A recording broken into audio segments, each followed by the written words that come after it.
दर दिल होता बेकरार। उठ लिया लगा के हम पानी तैयार रोक कुछ देर और मिले अब तनियार। उठ लिया लगा के हम पानी तैयार रोक कुछ देर और मिले अब तनियार।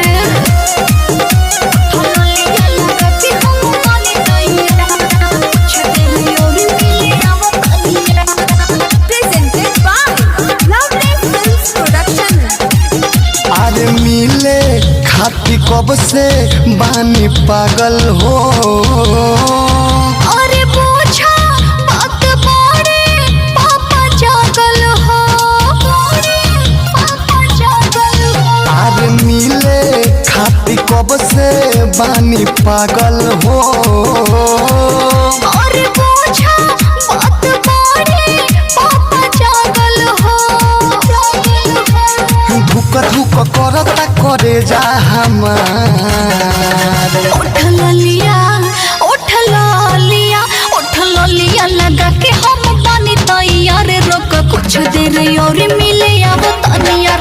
उठ लिया लगा के हम पानी तैयार वेट कर कुछ देर मिले अब तनियार।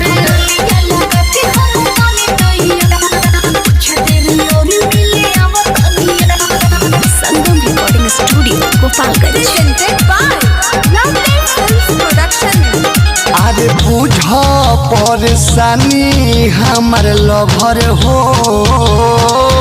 अरे आनंद राजू राजा कोरा सबर हो।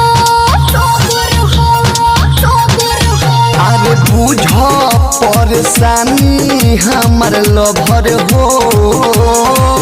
अरे आनंद राजू राजा कोरा सबर हो। कहे यहाँ तो विदेशी देखी मची हाहाकार। उठ लिया